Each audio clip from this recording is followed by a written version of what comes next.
Look, you'll play some games, right? Out the gate. You don't know what defense they'll play, right? What does Ian do? Look, they matching up. They called out the defense. So now they know what they should run for their first play. Ohio. And now he's calling out the play. Ohio, Ohio, Ohio. Not just for himself, but to just let his teammates know and echo his point guard's play call. And now, even at this point, boom, get the swing, dump down to his teammate, down low, gets a shot, brick, but you ran what you needed to run. Shot selection, that's a whole different story.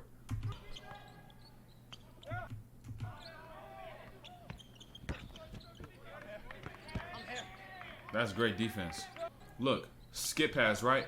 Long closeout, weak side, corner to corner. Look, reads it. Instead of closing up all the space just to get to the ball, he reads it, beats in the spot, bump. That's strength. Second move, once again, shows hands, he's there. That's how you're supposed to guard a long closeout.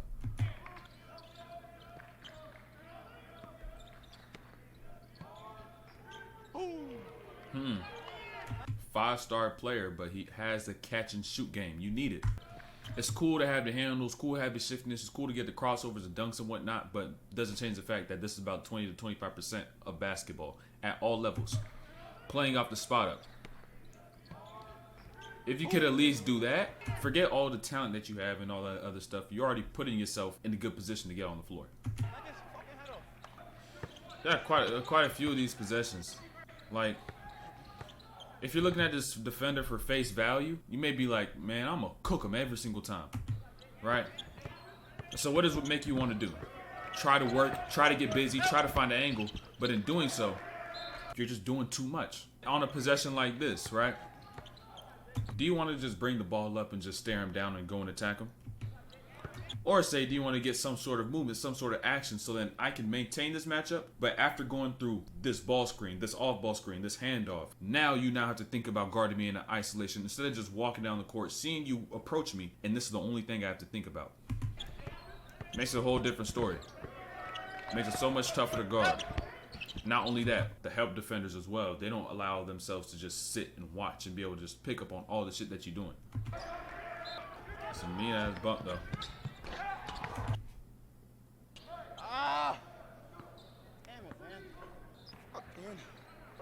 That just shows me all I need to know, right? Shows me all I need to know from this one play. From this one play. This one play, right? Hung on the dunk, missed it. Fuck, bro. That's one. Fuck. Twice.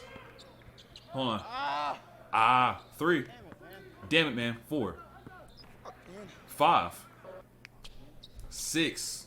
That just shows you he's not next play. You got to remain present. So, in a moment like this, right? You just got hung on the dunk. What the fuck can you do about it now? Why stay upset? Why allow your past to affect your present? You allow your past to affect your present, you're only going to replicate your past. And your past is something you do not want to replicate. So why continue to be hung up on that one play? No pun intended. and just allow yourself to move forward. Go to the next play. Make the best of what you got right now.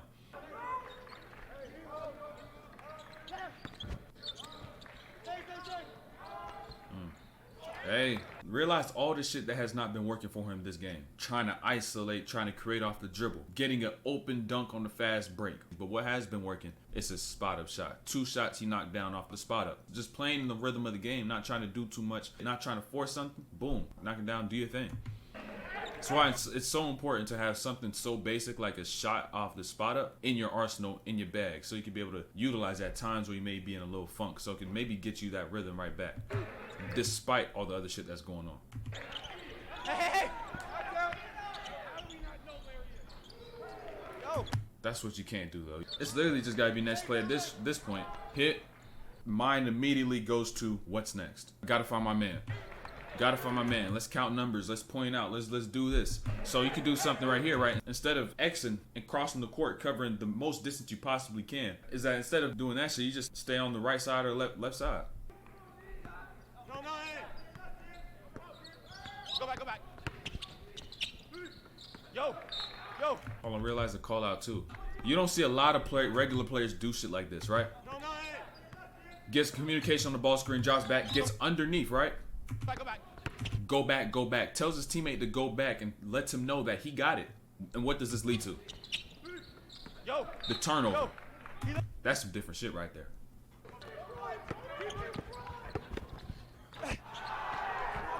All right, he ain't playing no more. Okay, this is where you gotta tee up. This is where you gotta tee up. This is the thing also with being a player in general, right? You shouldn't allow something like this to transpire prior to for you to now get yourself going and locked in.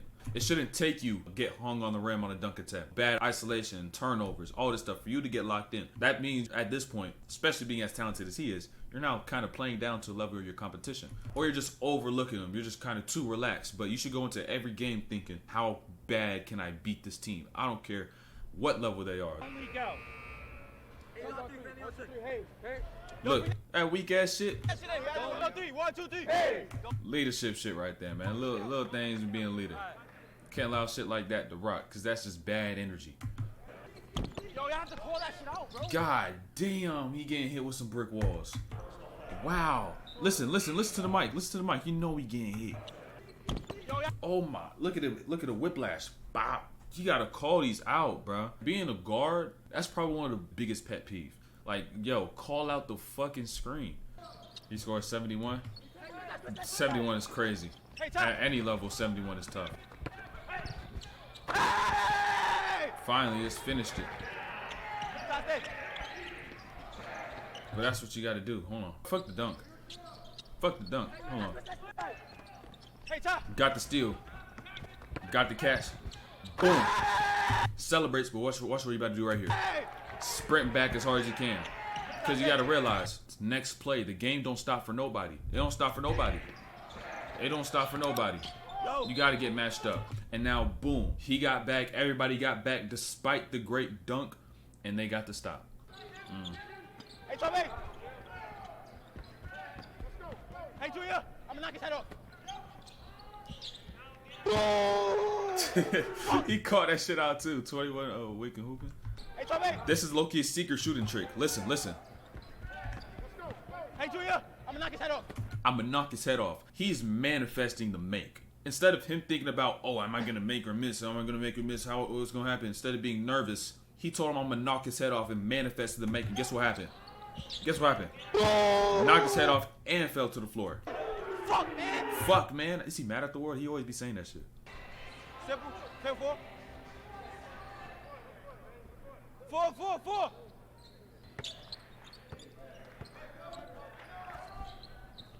Oh. He checked my fault. he checked my fault. At least he called that shit out. Watch this nigga. 10-4. 4. Communication with the teammates. Establish the play call they're gonna make, right? Look. 4. 4. What the fuck does that mean? What's 4? Pour the shit in your grill, but guess what?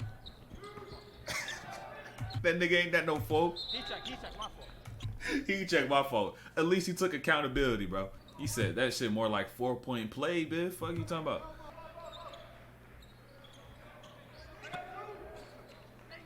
Jab him.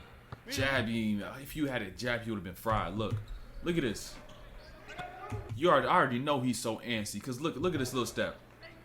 Off that's not even no jab. I'm gonna give you one hard jab. Boom. Hit you with that hard jab. You flying, pump fake, trigger step. Let me get to my left. Maybe get to my midi. Make a play for my teammate. You know what I'm saying? Some defenders, you can just tell they scared. And that's when you gotta hit them with just little stunts.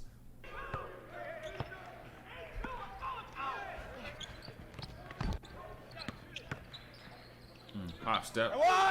Good lay. But hold on. The back door, I just realized how you could create an angle on the back door. Give up, right? He knows he's gonna cut through, right? But you kind of want to work yourself more away towards that wing a little bit, because in doing so, you work the defender away from where you're trying to get to. It's all about deception. You got to mislead them. You got to misguide them. But if you're still moving the same direction, just decide to change pace, they only have to guard one factor instead of two. So if you went the opposite direction, 1, now you're also changing pace. 2, they have to guard that instead of just guarding pace in the same direction. Makes it a shit ton easier. Lock his ass up, Kelly. Basket, coming, Kels. Go under. Hold on. This is a great off-ball defender right here, all right? Basket, coming, Kels. He's not even in the action. He's calling out the back screens for his teammates who are immediately in the action. Not only that, right? Go under.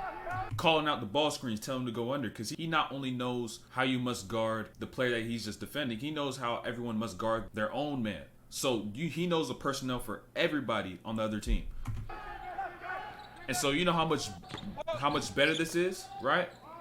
You know how much that You know the effect of that? The effect of having not just those players in the action knowing what to do, but you have more eyes on that backside. It'll help you get stops like this. You're about to see two different style of hoopers, right? One that could be successful and the other one who won't, right? Ian Jackson. It's your fault y'all lost, you know? At first, it seems kind of aggressive approach, but listen what he's saying. For real, look. Huh? Nah, here it is. I'm talking for real. Honest. You coming off screens, you looking to only pass, you're not going to shoot that shit, so we figured that out. Whole game, you've been saying he's not passing that shit. They just waiting for him to get in the paint, pass it out, and get a rotation and get a stop to a player who doesn't even want the ball. He's being real. Going down there. You're going to pass that shit out. Every time. And number 11 don't want to shoot that shit for nothing. Don't want to shoot. He being honest. It's on y'all. You got to go back to practice and fix that, you heard? Yeah, he don't want to hear shit that he's saying. He too caught up in the laws. He too caught up in all that shit. But somebody on the other side has, on their own will, told you how they were able to beat you, and you're not going to take that and actually use it to help yourself get better. I don't know if he did. In this moment, it seemed like he was just brushing off everything that he's saying. But just judged by this, a player who's not receptive to answers to the problems that they have just simply will not get better.